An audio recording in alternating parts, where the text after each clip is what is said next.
주가지수와 경제 성장률은 다른 관점으로 볼 필요가 있다. 근데 매번 이 새해가 되면 경제 성장률부터 얘기를 해요. 저는 돈 버는 국면과 돈을 쓰는 국면이 달라요. 네. 진짜 우리가 생각하는 GDP의 직전값이 유효할까? 이거 거짓말이 아닐까?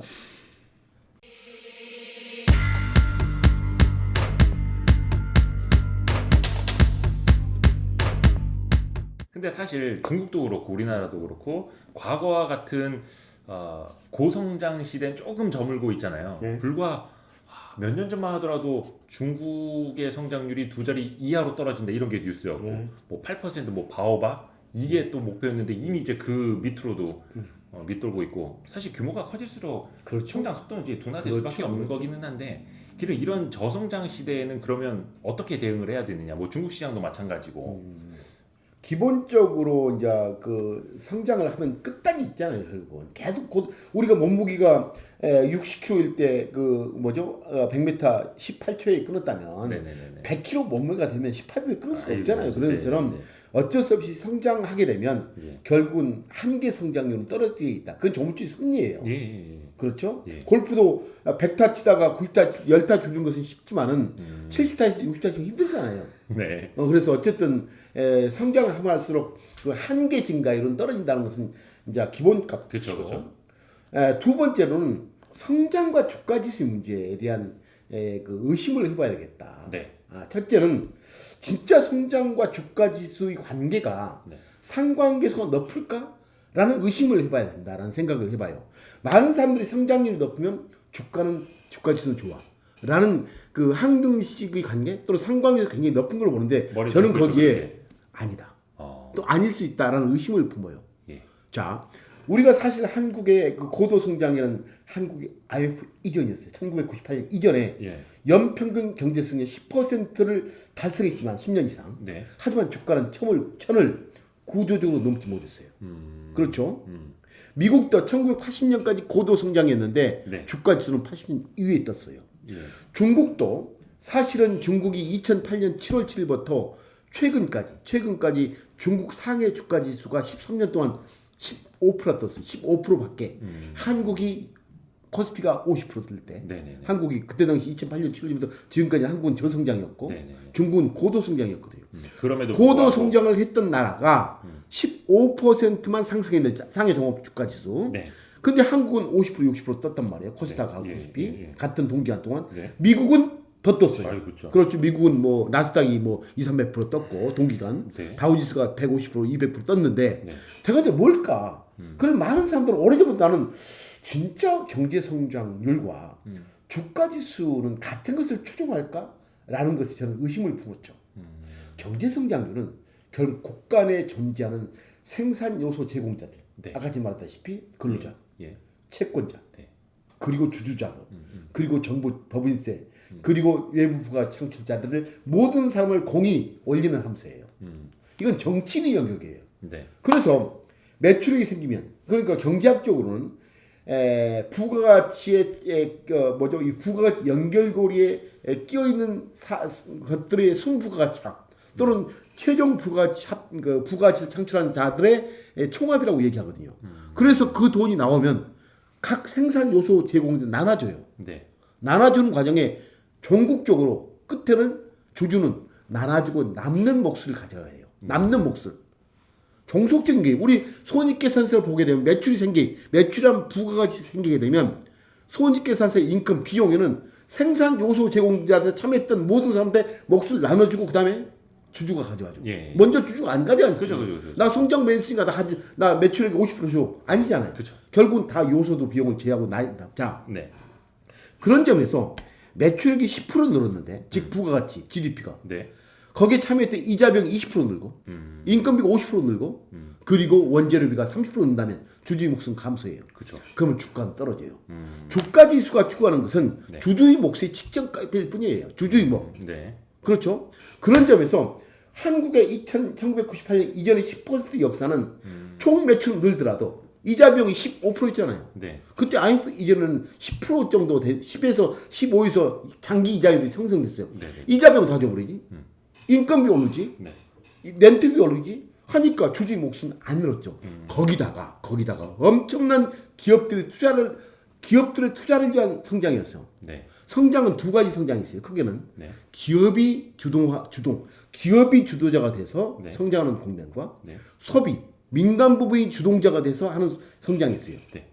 인베스트먼트, 그러니까 투자 지향형 경제 성장과 소비 지향형 경제 성장. 네. 그런 구도가 있는데 보통 성장의 1단계 때는 기업이 돈을 불려서 공장을 짓고 거기서 성장 일궈지는 역사예요. 네. 그때는 뭐예요? 그때는 기업이 서로 경쟁적으로 공장을 만드니까 비용을 쓰면서. 비용을 쓰고 네. 생산 요소에 획득 비용이 늘어나요. 네. 서로 막 고용을 하려니까 서로 이거 자본을 고용하니까 생산 요소 비용 오른단 말이에요. 비용이. 네. 그럼 매출액은 뭐예요? 서로 거기서 공장에서 나온 물건을 서로 팔려다 보니까 마켓시어 전쟁이 일어나니까 결국 매출액은 상당히 제약을 받아요. 네. 그럼 마진이 협소하죠. 이 마진을 먹고 사는 게 주주 몫이거든요. 네. 그런 점에서 성장과 주가치는 다른 것을 취하고 성장은 정치의 영역이고 네. 우리 투자자는 주주의 몫의 문제 주가지수는 네. 그런 점에서 달리 해석해야 된다. 그런 점에서 항등식 관계는 아니고 항등식 관계가 유지되기 위해서는 결국은 투자 지향형 경제보다는 소비 지향형 경제 구조로 갔을 때 결국은 기업 이익이 늘는 경향이 있고 그러면 주가는 뜨죠. 자, 그런 점에서 중국 방금 상해 주가 지수가 15% 떴고 그런 과정에 중국은 최고의 경제 생산을 했음에도 불구하고 주가 안 떴던 것은 바로 투자 지향형 경제 속에서 기업들이 수많은 시장 쟁탈전 그에 따라서 사실 이익은 협소했고 그것에 대한 반영이었다.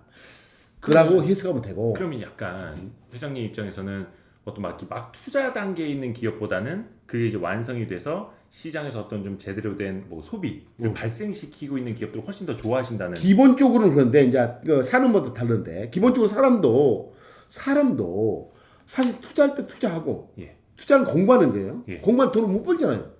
공부할 때 어떻게 돈 벌습니까? 네네네. 공부할 때 공부하고 투자할 때 투자하고 그리고 그 다음에 돈을 벌잖아요. 돈 버는 국면과 돈을 쓰는 국면이 달라요. 네네. 기업도 초기 투자가 있죠. 국가 경제도 투자 기간이 있고 그리고 돈을 버는 기간이 있고 돈을 벌 때 주가는 떠요. 그런 점에서 저는 이제 그 주가 지수와 경제 성장률은 다른 관점으로 볼 필요가 있다. 근데 매번 이 새해가 되면 경제 성장률부터 얘기를 해요. 저는 난 내가 누구인가를 질문 속에서 주식을 한 사람이면 네.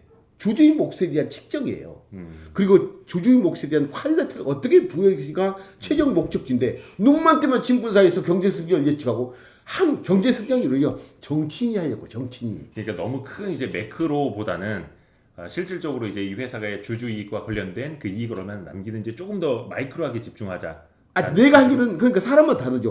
채권자의 목표 또는 채권 펀드의 목표는 다운셀 리스크 부도나지 않으면 돼요. 네. 자기 만기 기간 때 네. 아무리 자기 만기 기간 그러니까 3년짜리 채권을 가지고 있다. 그럼 4년째 부도하면 돼요. 4년짜리 4년 후에 부도하면 되지 뭘 문제예요. 그러니까 나는 항상 모든 것은 내가 누구인가라는 완전히 그 자기 취하된 정신을 하지 않은 엉뚱한 것에 자원을 쏟는다. 엉뚱한 곳에. 그렇죠? 그런 점에서 이제 두 번째 제가 이제 주가 지수와 경제 성장률 얘기해서 이제 그 두 번째가 주가 지수 성장률은 내가 누구인가의 질문 속에서 추종할 게 다르다. 세 번째로는 이제 저성장 얘기 나왔죠. 저성장이란 게 꼭 주가 지수가 떨어질 만한 이유는 결코 되지 않는다. 저성장이 주주의 몫을 늘린다면 주가는 떠요. 네. 또 그렇죠. 한국도 1998년 이후에 성장률이 지금 2%까지 와 있잖아요. 네. 그런 과정이 지금 2,000포인트, 3,000포인트 오잖아요. 성장률이 지수를 1,000포인트를 넘지 못했던 한국 주가 지수를 2, 3포인트 올리지 않았잖아요. 네. 저는 그런 점에서 중국 시장을 좋게 보는데 저성장으로 갔을 경우 엄청난 투자는 오히려 마무리되고 소비는 증가되면 저는 중국 시장이 더 좋을 수가 있다. 왜? 다르니까. 자, 세 번째로는 아주 본질적인 질문이에요. 진짜 우리가 생각하는 GDP의 측정값이 유효할까? 이거 거짓말이 아닐까? 본질적으로. 너무 중국 쪽을 많이 보셔서 그런 건가요? 아니, 사실은 이제 아마존에서 아마존이라는 매출이 갖고 있는 매출과 월마트에서 만들어진 매출 1조 원에 매년 이제 월마트 1조 원으로 만든 나라와 아마존에서 1조를 매년 만들어냈어요. 사실 부가가치는 1조라고 똑같이 표기됐지만 거기에 참여했던 인바브에 있던 부가가치 수는 다를 수 있다. 자, 저는 많은 경제학의 지표들을 우리는 달리 지금 우리 회계학도 저는 이거 쓸모없는 낡은 도구에 불과하다. 왜? 요 있잖아요. 요 핸드폰이라는 질서가 예. 이건 활용이잖아요. 예. 요 모바일 우리 유튜브 네, 활용이잖아요. 이런 네. 기술 전부 모르는 것들이. 근데 이 활용은 소유를 못 해요. 근데 기존 회계학은 전제가 네. 회사가 소유하고 있고 경제적 자산으로서 네. 경제적 사건으로서 회사가 돈을 지불하고 원가를 지불하고 소유해서 만들어낸 자산만 키핑해요. 네.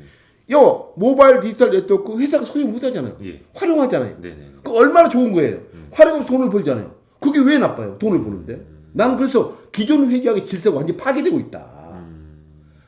경제적 사건으로서 회사가 원가를 지불하고 획득하고 소유하고 있는 자산만 가지고 측정해라.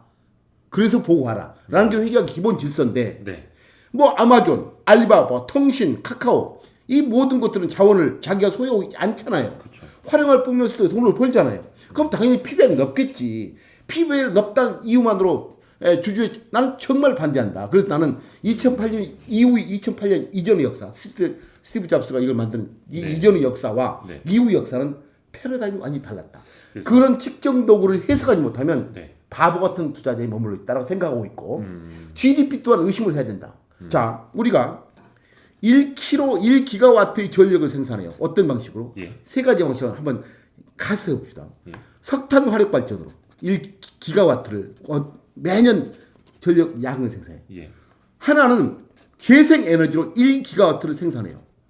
세 번째는 재생 에너지의 수소 에너지. 네. 수소 에너지를 가지고 1기가와트를 만들어내요. 네. 자, 그러면 석탄 화력으로 1기가와트를 매년 만들면 매년 석탄이 쓰이고 그렇죠. 석탄 파낼 때 부가가치가 창출이 돼요. 그렇죠. 운반할 때, 생산. 가동할 때. 예. 근데 재생 에너지는 그 다음부터는 없죠. 없어요. 예. 그럼 GDP는 떨어지게 돼 있어요. 자, 그 재생 에너지를 1기가와트로 순수하게 하는 것은 잉여 전력을 버려요. 네. 근데 잉여 전력 버린 것을 수소 에너지로 담가는 미래의 에너지 환경에서는 또 GDP는 떨어지게 돼 있어요. 네. 그러면 옛날 방식의 산업이 좋냐? 이런 방식으로 진화된 산업이 좋냐? 근데 사람들은 GDP 왜야? 야 GDP가 떨어졌으니까 디플레이션이니까 통화 정책 완화해도 돼. 나는 GDP조차도 네. 잘못 낡은 방법이 아닌가. 시대의 변화 흐름을 제대로 반영하지 못하는 측정 지표일 수도 있다. 그걸 가지고 통화 정책을 하고 재정 정책을 하니 네. 맨 뭐 GDP를 뭐 극복하자 뭐 물가 상승 2% 평균 물가 나는 평균 물가 2% 되지 않아요. 아마존이 흡수했던 수많은 유통에 대한 마진 구조도 결국은 주주 몫으로 갈 뿐이지. 그래서 나는 많은 부분을 재해석해야만이 세상을 이해할 수 있고 그래서 이제 저성장이니까 주가 하기 힘들지 않아요? 라는 반문으로서 세 가지를 얘기했죠. 이제 제가 질문 하나 드렸는데 지금 한 30분 동안 그 질문 하나에 30분 대답해 주시면 아무튼 그러니까 그 시대 변화를 따라가야 된다라는 말씀이신 거 저도 이제 동의를 하고 그래서 모르겠습니다. 좀 느리기는 합니다만 소비자 물가 지수 같은 것도 약간 가중치를 조금씩 변경을 하기는 하는데 그거보다 뭐 자본시장은 훨씬 더 빨리 가고 있기 근본적으로 때문에